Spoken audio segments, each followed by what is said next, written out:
Bom dia, turma! Tudo bem com vocês? Espero que sim. Olha só, hoje nós vamos dar sequência ao nosso capítulo e término, tá? Porque a gente já está nas últimas páginas terminando. Hoje a gente vai falar na página 42, distribuição espacial da população. A Europa, a densidade demográfica dela é de 70 habitantes por quilômetro quadrado. Como a população europeia não está distribuída homogeneamente no território, a densidade demográfica varia significativamente nos diferentes países. Observe o mapa a seguir para você compreender melhor. Aqui está mostrando um mapa, né, onde mostra os lugares mais populosos da Europa e os menos populosos da Europa. Então tá aqui, ó, o mapa, ok? E aí, pelas bolinhas maiores e menores, significa a quantidade por pessoa, por limites, né, que se tem, mais de 270, de 120 a 270, de 45 a 120 e assim por diante, ok? Existe área no continente europeu quase despovoadas, ou com densidade demográfica extremamente baixa. Entre elas estão o norte da Noruega, a Finlândia e da Rússia, onde as temperaturas são muito baixas. Em lugares onde a temperatura é muito baixa, a população também é menor. Ao leste da Europa, nas vizinhanças do Mar Cáspio, onde predomina a semiaridez. As altas montanhas, especialmente nos pontos mais elevados, pela presença do gelo, da neve e da altitude rarefeita, que é aquela onde a gente, quando sobe a uma determinada altura, nós temos dificuldade para respirar. Imagine em lugares gelados, como são esses que a gente está mostrando aqui. Em relação à distribuição populacional entre campo e cidade, a maior parte da população europeia é urbana. Do ponto de vista histórico, esse fato pode ser explicado pelo crescimento do comércio do fim da Idade Média e pelo pioneiro desenvolvimento industrial do continente, que favoreceram a concentração populacional nas cidades, por conta da necessidade de mão de obra e do mercado consumidor. Isso aconteceu também no Brasil, quando começou a industrialização, e que as pessoas deixaram as zonas rurais e vieram para as zonas urbanas, quer dizer, deixaram o campo e vieram para a cidade. Lá também, por que você larga de um lugar e vai para o outro? Que nem você deixa a zona rural, porque eles começam a investir em tecnologia, a mão de obra fica escassa e você tem que procurar emprego em outro local. E aí, nas indústrias, você vê a oportunidade de você ingressar novamente no trabalho e voltar a ter um salário, ter como pôr comida na mesa da sua casa, da sua residência, seu provedor da residência. Então, por isso que as pessoas deixam determinados lugares e migram para outros. As populações urbanas tendem a apresentar índices de natalidade mais baixos que os das populações rurais. Por isso, o crescimento das cidades está mais ligado à chegada das pessoas, atraída por melhores condições de vida e mais opções de trabalho, do que as altas taxas de fecundidade, ou ainda a migração da população rural em decorrência do processo de modernização agrícola. Então, o que ele está querendo dizer aqui?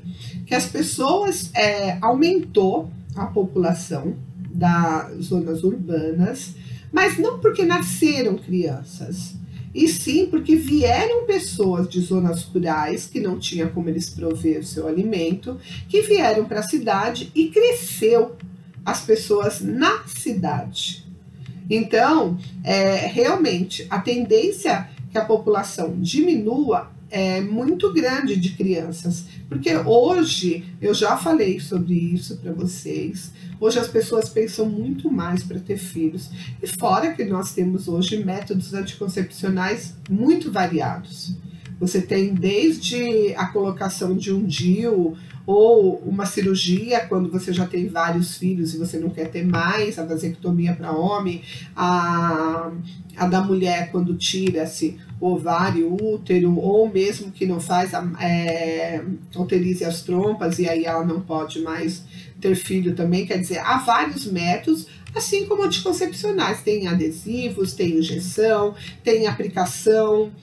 No braço, hoje em dia nós já temos uma aplicação para 1 ano que você coloca no braço. Então, há várias maneiras de você não ter filhos. Porque hoje, uma que as mulheres, elas estão cada vez estudando mais, se profissionalizando mais, então elas não querem abandonar suas carreiras para ter filho. E aí, quando elas querem ter filho, elas já têm mais de 40 anos. E isso prejudica, porque aí ela vai conseguir ter 1 ou 2 filhos no máximo, aquelas que se possibilitam a ter, porque muitas nem querem mais filhos. Então isso também diminui. Aqui embaixo tem o olhar geográfico na página 43, aqui. E aí vocês vão ter que observar a tabela a seguir, que mostra certas características demográficas de alguns países europeus, e responda as questões abaixo. Então, vocês vão olhar essa tabela e vão responder aqui embaixo essas questões, ok? E aí, provavelmente na próxima aula, a gente já vai corrigir as questões. A influência dos imigrantes no continente europeu. A história da Europa ela é marcada por muitos conflitos religiosos, políticos e étnicos, que fizeram com que milhões de europeus buscassem refúgio em outros continentes. Entretanto, especialmente após a Segunda Guerra Mundial, os países europeus incentivaram a chegada de imigrantes por conta da necessidade de mão de obra para a reconstrução do continente. Quer dizer, vocês sabem que a Segunda Guerra e a Primeira Guerra Mundial, elas prejudicaram muitas cidades. Muitas, quando terminou a guerra, a cidade estava totalmente destruída. E aí você tem que construir, e aí muitas vezes você tem que contratar mão de obra de fora para poder fazer essa reconstrução. Desde a década de 50, principalmente em decorrência do Plano Marshall, pelo qual os Estados Unidos forneceram ajuda econômica para a recuperação dos países da Europa Ocidental, devastados pela guerra, a política europeia, em especial e a dos países em reconstrução, foi a de atrair imigrantes. Inglaterra, França e especialmente a Alemanha Ocidental precisavam de mão de obra para reconstruir edifícios, limpar ruas e realizar trabalho pesado. Porque, olha, o nível de escolaridade na Europa, ele é muito alto. As pessoas que estudaram muito, elas não querem pôr a mão na massa, elas não querem ser pedreiros, serventes, fazerem serviços que eles acham que é de baixo grau escolar. Então, para que essa reconstrução acontecesse, muitos migraram para lá para poder reconstruir a cidade. Nesse período, os grupos humanos que mais se deslocaram para a Europa vinham de países subdesenvolvidos, exatamente os que haviam sofrido as consequências da exploração europeia.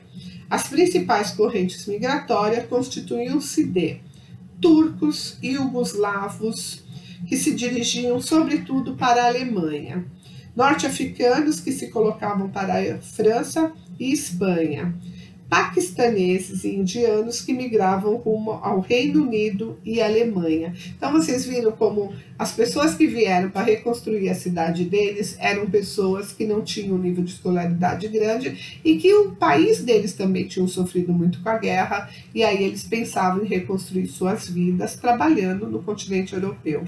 Além desses fluxos, diversos grupos de africanos das antigas colônias portuguesas, como Cabo Verde, Angola e Moçambique, dirigiam-se para Portugal, grupos de haitianos e martinicanos, foram para a França.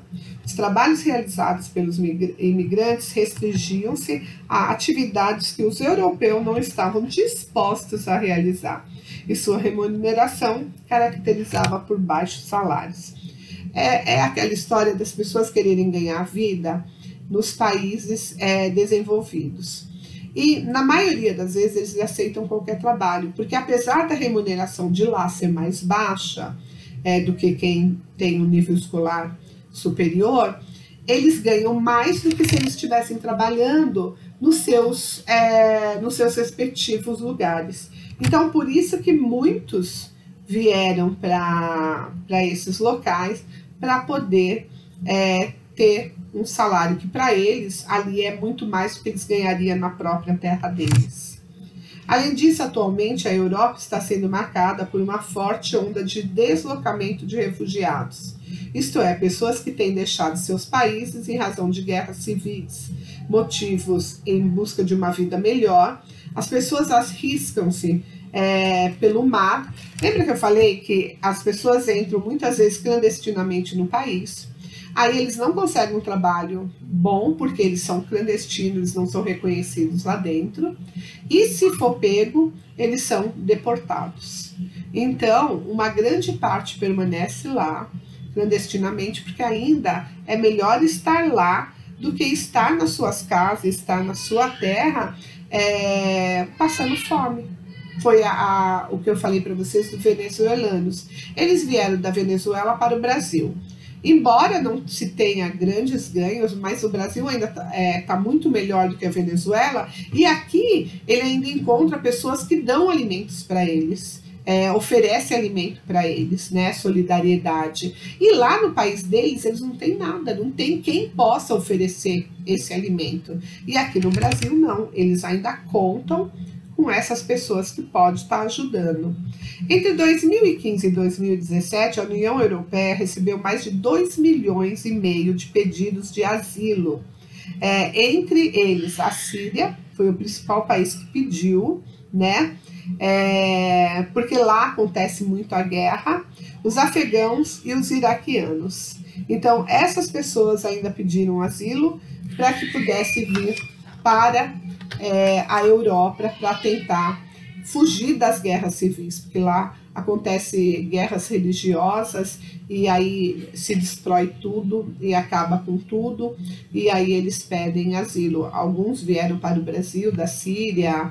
Aqui no Brasil nós temos vários refugiados também dos povos africanos, da Síria também. Vocês viram o caso do Kaysar, quando eles estavam no BBB, quem assistiu viu que ele veio refugiado para o Brasil, e o sonho dele era trazer a mãe e o pai dele para cá, porque sabia que lá eles podiam morrer a qualquer momento. Então isso é uma realidade que não é nossa, mas em muitos países essas guerras religiosas levam muitas pessoas a perderem suas vidas, ok? Assim nós terminamos esse capítulo.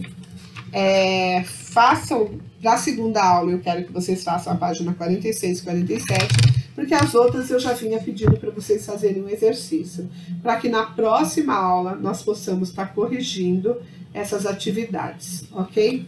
Tchau, beijo em todos, até!